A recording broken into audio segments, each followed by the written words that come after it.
안녕하세요. 저는 김태욱입니다. 오늘은 2024년 12월 5일입니다. 이틀 전에 계엄령이 선포됐다가 국회에서 해산 결정이 있어서 그 요구를 또 청와대 윤 대통령이 받아들여서 이렇게 철회했죠.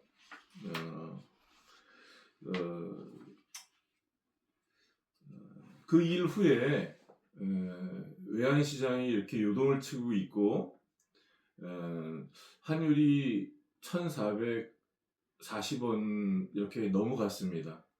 그리고 이제 그것이 15년 만에 가장 고점을 찍은 거죠. 그게 끝이 아닌 것 같습니다. 며칠 전에 한국은행에서 금리를 내렸어요. 금리를 내리지 않으면 안 될 또 다른 요인들이 분명히 있었겠죠. 분명히 우리나라가 지금 환율이 이렇게 문제가 있거든요. 계속 그 원달러 환율이 치솟고 있고, 그래서 이제 그 외환 보유고를 이렇게 시장에 풀어서 환율을 안정시키려고 많은 달러를 쓰고 있는데 며칠 전에 또 이제 금리를 내려서 환율이 이렇게 더 올라갈 수 있는 그런 상황이 됐는데 계엄령이 이렇게 선포되면서 환율이 또 폭등하고 있습니다. 너무 환율이 폭등하니까 또 외환보유고를 풀어서 환율을 진정시키고 있는 것 같은데 요 정도에서 끝나줄지 모르겠어요. 아무튼 우리가 이제 이런 일들을 통해서도 우리가 단편적으로 볼 수 있지만 대한민국의 운명, 그 경제적인 운명, 그리고 군사 안보에 있어서의 운명은 우리 스스로 결정하는 것이 아니라는 것을 우리가 인식하고 국민 여러분, 저를 포함해서 우리가 정신 차리고 바짝 정신 차리고 미래에 대응해야 된다고 생각합니다. 정치는 정치인들이 하는 거죠. 하지만 한국 상황이 이렇게 녹록지 않습니다. 어린 아이들이 그 나이에 맞게끔 행동하는 것은 아름답고 보기 좋습니다. 근데 어린 아이들이 어른들이 알아야 될 그런 경제적인 깊숙한 것이라든지 뭐 생활에 관한 것이라든지 이런 것들을 그 필요 이상으로 많이 알고 있는 아이들은 사실 불행한 가정이 많아요. 어려서부터 그 생활고를 짊어지고 어른들이 짊어지고 가야 될 것을 너무 어린 나이부터 짊어지고 가면서 이런저런 굳은 일을 하다가 보니까 빨리 알게 되는 거죠. 그리고 이제 그 나이에 맞게끔 책도 읽고 또 그 예민한 감수성의 그 나이에 갖춰야 될 그런 것들을 많이 잃어버리는 거죠. 우리나라가 이렇게 우리 국민 여러분들이 저를 포함해서 그 정치는 정치인들이 하는 거지 이렇게 맡길 수 없는 상황인 것 같습니다. 이번에 이제 계엄령이 선포되고 미국에서 미국도 일본, 중국 이런 주변국들에서 이 문제를 이렇게 뉴스에서 굉장히 많이 다루고 있고 저도 이제 어제 중국 지인들로부터 전화가 와서 어떻게 된 일이냐고 이렇게 묻는 그런 전화들이 있었어요. 어, 미국의 이제 백악관에서 국가안전보장회의 NSC와 국무부 대변인실에서 이런 논평과 성명을 냈습니다. 커트 캠벌 미국 국무부 부장관은 이제 일본 오사카에서 내년에 엑스포가 열리거든요. 그 관련 행사를 워싱턴 DC에서 진행할 때 그 연설에 앞서서 이런 말씀을 하셨어요. 우리는 중대한 우려를 갖고 최근 한국의 상황 전개를 주시하고 있다고 그렇게 말했습니다. 그 중대한 우려는 grave concern 이런 단어를 사용했어요. 중대한 우려를 갖고 한국의 상황 전개를 바라보고 있다 이런 말씀을 하셨어요. 또 이제 국무부 입장을 베단트 파델 미 국무부 부대변인이 이렇게 말했습니다. 우리는 최근 대한민국에서 벌어지는 상황을 심각한 우려를 가지고 지켜보고 있다. 모든 정치적 분쟁이 법치에 따라 평화적으로 해결되기를 바랍니다. 이렇게 논평을 냈습니다. 그 기자들이 이제 정치적인 이슈로 규정하느냐 이렇게 질문을 했어요. 근데 구체적인 답변을 언급하지 않았었습니다. 그 NSC에서 또 이렇게 견해를 성명 형식으로 이렇게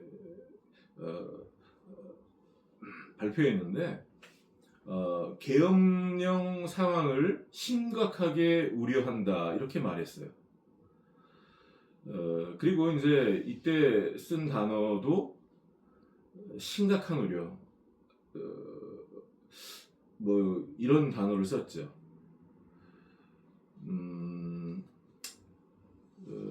엄중한 우려, 심각한 우려 이런 단어를 사용하고 있습니다. 보통 이제 외교 수식어로 이렇게 우려 이런 단어는 쓰지만 엄중한, 뭐 grave, 또 심각한, seriously 뭐 이런 단어는 쓰지 않는다고 말합니다. 그 10여 년간 이렇게 외교 안보 분야에서 특파원들이 그렇게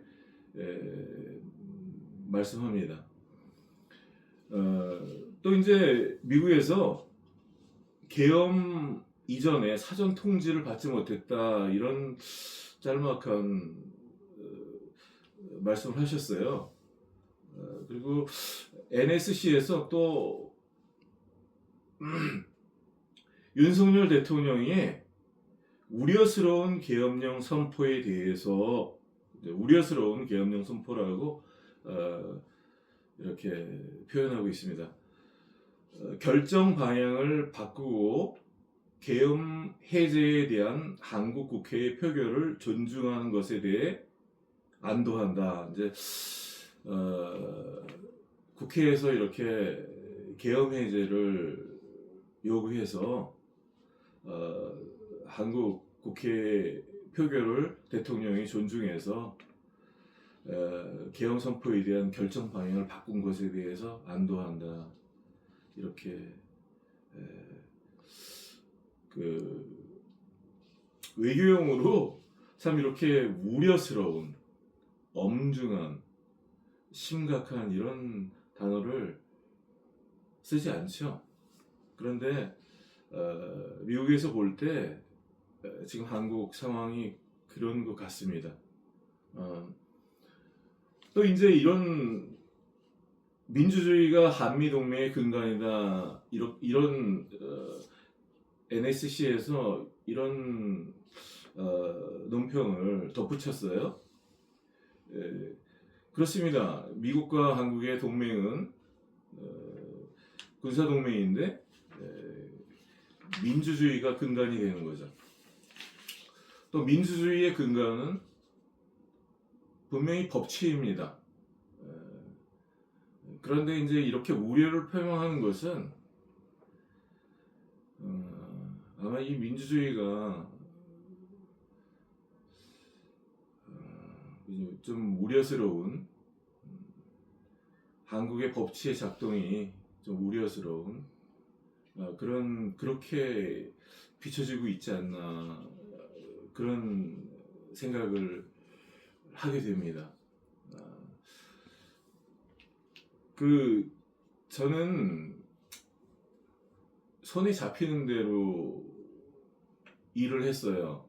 어떤 부모로부터 물려받은 재산이 없었기 때문에 그렇지만 또 제 꿈을 제가 하고 싶은 일을 하고 싶었어요. 그래서 좀 돈을 적게 벌어도 내가 하고 싶은 일을 하고 싶어서, 근데 그게 어렵죠. 물려받은 재산도 없고 또 특별히 갖고 있는 기술도 없는데 생계를 유지하면서 내가 하고 싶은 일을 하겠다는 그런 꿈이 참 쉽지 않은 꿈이었던 것 같습니다. 전 20대 때 이렇게 지금도 이제 생각이 나요. 그때 스트레스가 앞으로 어떻게 살아가야 되나, 이런 스트레스가 있었죠. 이제 그 시간도 다 지나고 지금 이제 나이 60이 됐습니다. 그리고 이제 몇 년 전에 대한민국으로 이렇게 돌아왔는데 대한민국의 상황들이 녹록치가 않고 현실들을 볼 때 좋은 방향으로 가고 있지 않다고 이렇게 분별이 돼요.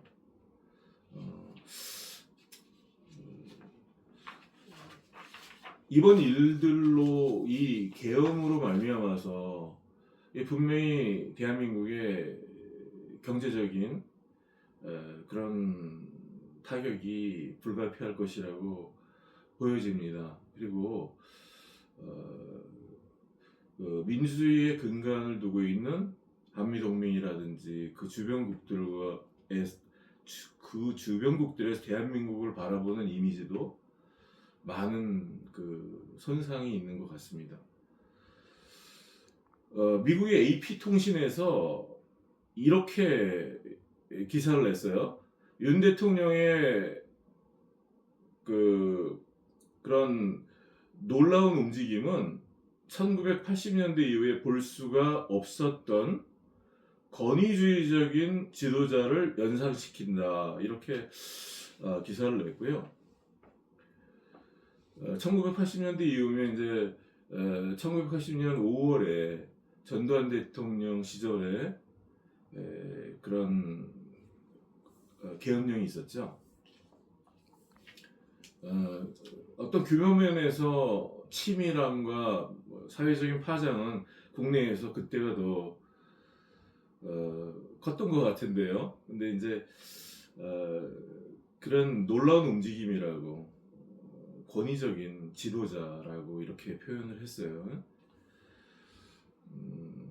국내에서도 많이 지금 논란이 되고 있지만 이 계엄령에 관련된 법이 계엄령법 제2조에 있는데 2조 1항에 보면 계엄은 비상계엄과 경비계엄으로 구분하는데 2항에 비상계엄은 대통령이 전시, 사변 또는 이에 준하는 국가 비상사태 시 적과 교전 상태에 있거나 사회질서가 극도로 교란되어 행정 및 사법 기능의 수행이 현저히 곤란한 경우에 군사상 필요에 따르거나 공공의 안녕을 유지하기 위해 선포한다.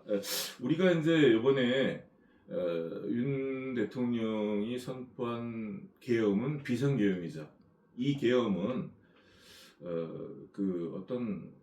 어떤 상황에서 이런 계엄이 선포될 수 있냐면 전시, 사변, 국가 비상사태, 적과 교전을 하고 있는 상태, 사회가 극도로 교란되고 국가 행정 사법 기능의 수행이 곤란할 때 한시적으로 제한적으로 이렇게 할 수 있는 극단의 조치인 것입니다. 이런 조치들이 있을 때 국민들에게 조금 피해가 있는 것이 아니라 외국에서 우리 대한민국을 볼 때 불안한 나라, 정치적으로 불안한 나라, 그리고 전쟁이 일어날 수 있는 나라, 그런 나라에 누가 투자를 하겠습니까? 투자했던 그런 투자금도 다 걷어가지 않겠습니까? 그러니까 주식이 지금 폭락하고 있는 거죠. 이 일들을 통해서도 대한민국의 운명이 국내 정치에 달려 있는 것이 아니라 우리 대한민국을 어떻게 봐주느냐, 외국에서 이런 것들이 대한민국의 운명을 좌우한다는 것을 우리가 알 수가 있고, 또 우리 근현대사를 볼 때에도 대한민국이 해방을 하고 또 그 후에 6.25 사변이 있고 또 그 후에 진행되는 여러 가지 일들이 사실 다 우리가 결정한 것이 아니죠. 다가 아니라 우리가 결정할 수 없었던 거죠. 국제 정세에 의해서 정해진 어떤 길에 우리가 이렇게 갈 수밖에 없었던 그런 근현대사를 생각할 때 우리가 커다란 국제 정세 안에 있다. 그래서 우리가 언행을 주의하고 우리가 어떤 일을 할 때에도 주의해서 외국에서 주변국에서 어떻게 보는지 그런 것들을 우리가 깊이 생각하고 국익을 위해서 나라를 사랑하기 때문에 그런 동기로 어떤 처방을 해도 계엄령을 해도 어떤 극단적인 어떤 일들을 혹시 불가피하게 결정해야 될 때에도 그런 것들을 깊이 생각해야 된다고 생각됩니다. 미국의 뉴스타임즈에서 이렇게 기사를 냈습니다. 정치적 교착 상태에 대한 이례적인 대응이다. 이번 이제 이 계엄령 조치에 대해서 그렇게 논평을 했습니다. 정치적인 교착 상태. 계엄령법 제2조 2항에 보면 국가 비상사태 때 적과 교전 시에 아주 극도로 사회가 교란되고 행정사법 기능, 국가의 기능이 이렇게 수행이 곤란한 그런 전시나 사변에 제한적으로 있을 수 있는 이런 조치인데 뉴스타임즈는 그렇게 논평하지 않고요. 정치적인 교착 상태라고 표현하고 있어요. 이거 정치적인 결정이라 이거죠. 그렇게 보는 것입니다. 윤 대통령께서는 반국가 단체, 세력, 그리고 북한을 지목하는 거죠.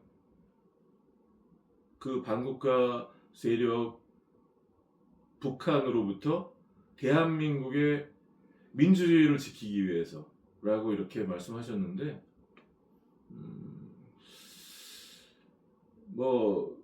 그 계엄포고령에 보면 의사를 처단한다는 말이 있더라고요. 그래서 저도 이제 깜짝 놀랐고요. 의료 분쟁이 있고 또 대통령 뜻대로 따라주지 않는 또 의사들이 있지만 그래도 계엄령을 통해서 의사 집단을 그렇게 처단해야 될 상대로 이렇게 표현한 거에 대해서 국민의 한 사람으로서 유감스러운 마음이 있고요. 물론 이제 그 의사 집단과의 갈등이 정치적으로 참 어려움을 뭐 여당과 대통령에게 어려움을 주고 있다고 보여집니다. 그래도 의사는 처단돼야 될 집단이 아니죠. 그런 대상이 아니죠. 반국가단체도 아니고요. 이런 부분 가운데에서 아마 뉴스타임즈는 이번 이 계엄령에 대해서 정치적인 교착 상태에서 나온 이례적인 대응이다 이렇게 보는 것이죠. 그리고 이제 CNN에서는 이렇게 기사를 냈습니다. 현대 민주주의 역사상 한국 지도자가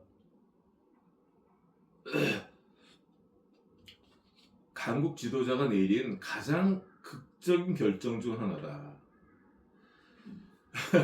그 전두환 대통령 때도 1980년대에도 이거보다 더 우리 국내에서는 파장이 큰 그런 일들이 있었잖아요. 계엄령을 통해서. 근데 CNN에서는 이제 현대 민주주의 역사상 한국 지도자, 뭐 전두환 대통령도 포함하는 거죠. 그 내린 어떤 결정 중에서 가장 극적인 결정이다 이렇게 이번 계엄령을 평가하고 있습니다. 가능하면 좋게 표현하려고 이런 수식어를 그 기사에 쓰시는 것 같아요. 그 단어 하나하나 함부로 쓰지 않고 그 외교 용어도 우리 대한민국에서 이런 부분들을 많이 좀 배워야 되리라고 생각합니다. 함부로 말해요. 대한민국의 정치인들이 국익을 생각하지 않고 함부로 말합니다. 사람의 생각은 자유롭죠. 그렇지만 공인으로서 국회에서 방송에 나와서 함부로 말하는 거예요. 안미경중 그런 단어들을 함부로 말해요. 어떤 친구한테 가서 나는 밥 먹고 싶을 때, 술 먹고 싶을 때, 돈 필요할 때 너 찾아간다. 너는 나한테 그런 상대야. 내가 배고플 때, 밥 먹고 싶을 때 나한테 밥 사주는 그 정도 상대지? 뭐 이렇게 말하면 누가 좋아하겠습니까? 그렇게 말하는 거예요. 함부로. 또 미국을 향해서도 안보는 미국을 이용하겠다 그렇게 말하는 것입니다. 그리고 저도 잘 모르겠어요. 왜 심각한 우려, 중대한 우려라고 이렇게 표현하는지 잘 모르지만 그래도 이제 제가 생각할 때 그래요. 이 한국이 이렇게 몇 년은 우파가 또 몇 년은 또 좌파가 이렇게 공을 서로 주듯이 공을 서로 이렇게 주고받듯이 이렇게 대통령이 바뀔 때마다 외교 안보 정책이 180도로 바뀌는 거죠. 그래서 나라의 어떤 기밀, 그 기밀 가운데 미국이나 주변 우방국들이 갖고 있는 서로 동맹국이기 때문에 공유하고 있는 그런 군사 안보적인 그런 어떤 비밀이 있죠. 우리 친구들 간에도 그런 비밀이 있지 않습니까? 그런 비밀을 내가 믿는 친구한테 말해줬는데 그걸 떠벌리고 당긴다면 누가 그 친구를 신뢰하겠습니까? 한국에서 이제 그런 일을 한 거예요. 지난번 정권에.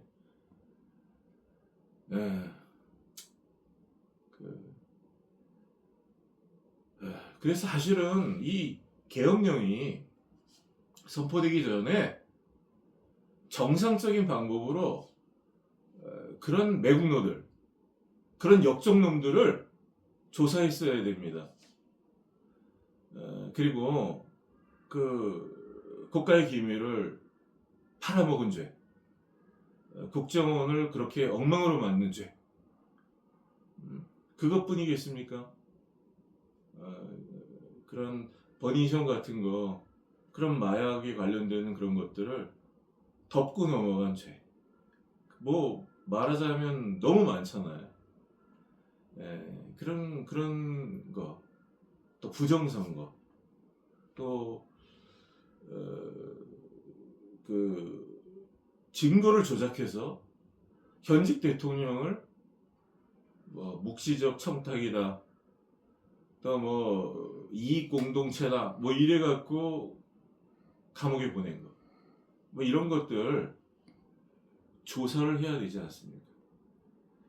계엄령이라는 방식이 아니라 그거 조사를 해야 되지 않습니까? 또 민생에 관련되는 거, 저희가 교통사고 문제로 나왔잖아요, 유튜브에. 다 위법이에요. 얼마나 위법이 많습니까? 그 가짜 체포영장을 왜 만들어서 국민을 몇 번씩이나 체포합니까? 그 상대방이 보험사기범인데 보험사기범을 고소고발했더니 어떻게 경찰서, 대구 성서경찰서, 통영경찰서, 경남경찰청 이런 데에서 어떻게 그걸 갖다가 무고로 뒤집어 씌울 수 있습니까? 명백한 증거들이 있는데. 그리고 대구 성서경찰서는 제 고소장을 받아서 민원처리법으로 처리한다 이렇게 접수증을 줬어요, 저에게. 그리고 제가 뭐 따질 수 있는 힘이 있겠습니까?